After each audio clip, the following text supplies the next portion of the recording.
Hello, there are many facts that you will learn today, and one of them will be that I am 28% Nigerian, 26% Congolese or Central African, and I'm 10% white, which is something you probably would not know or think of. Um, so, Creole is a term that is used in Louisiana, and it's a term to identify Black people or people that are mixed with European and Black. And you have the term Cajun, which is used for white people that came from the French, or they were like Canadians. So I will be telling you about the background of foods from Louisiana that were created by people who are Creole. I will show you how to cook the Creole food, and I will show you how to eat the Creole food. So Creole, like I said, is someone Black or mixed. Cajun is someone who is white. And these are Louisiana terms that are used today. So, jollof rice is a Nigerian dish that is similar to jambalaya, which is rice and meat and chicken and things like that. And the gumbo is a dish that was made by slaves who used scraps from the end of the day from their slave master. Um, the reason why I chose Louisiana for this slide is because my Nana is from Shreveport, Louisiana, and she had my granny and her brothers and sisters here. And I believe she has 6 or 7 kids here. So today we'll be making seafood boil. So you need a pot, seasonings, and your supplies. So first, before you do anything, you need to grab your pot and rinse it and add the water halfway full to the pot. And then you will season it with cayenne pepper, onion powder, garlic powder, and you'll also use Old Bay. And this is something that you will use a lot in the seafood boil because it gives you that Creole and Cajun food taste. And you realize how I used no salt. I didn't use any salt in this. I just used powders. So when you're cooking, you don't ever have to really use salt for taste. You could just use powders because with salt, if you use too much, it'll be too salty and no one wants to eat it. And that is not what you want. So you can use powders and get away with it. So you season your water and you make sure you bring it to a boil. And when you season your stuff, you don't ever have to be scared of it. I know some people have a tendency of using a little bit of seasonings in their stuff.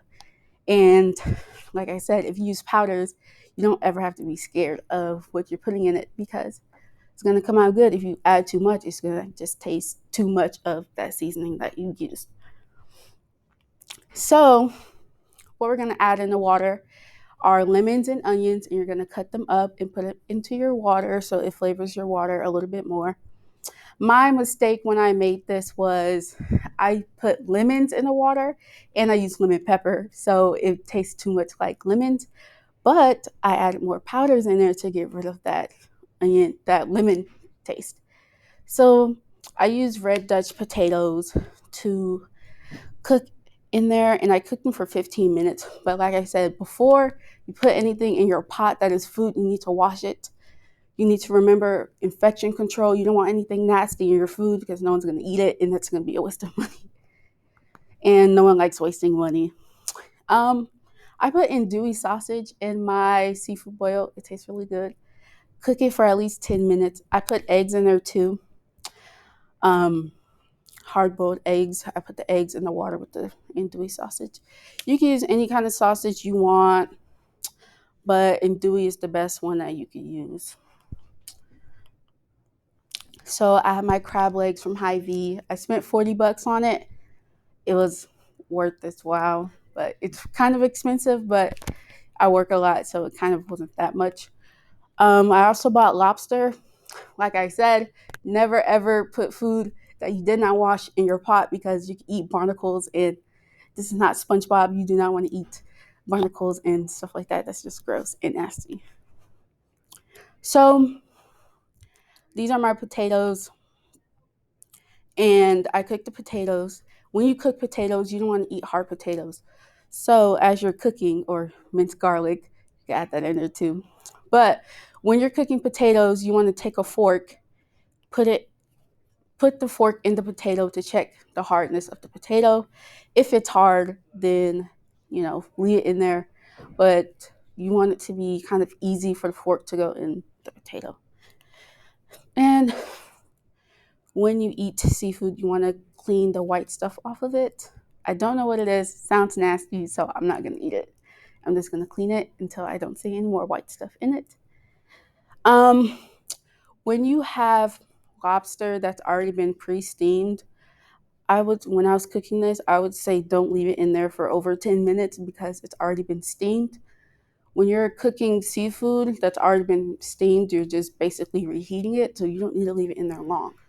If you cook lobster for too long, it's gonna taste rubbery and it's not gonna taste good. It's just gonna be hard and it's gonna taste like tar, like you're eating a tire. No one wants to eat that. So this is me putting the lobster in the pot. As you can see, the water is really boiling. You want to make sure your water boils the whole time.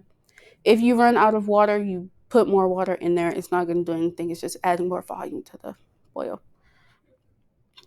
And there's still lemons in there. There's still onions in there. I cooked the potatoes first, and then I put the andouille sausage and the eggs in there. Adds more flavor to the water, like previously. I let the crab legs cook for 15 minutes. Um, you want to make sure you cook your crab legs for a good time because if you don't, it's going to be hard for you to eat the crab legs and they're going to get stuck as you eat it.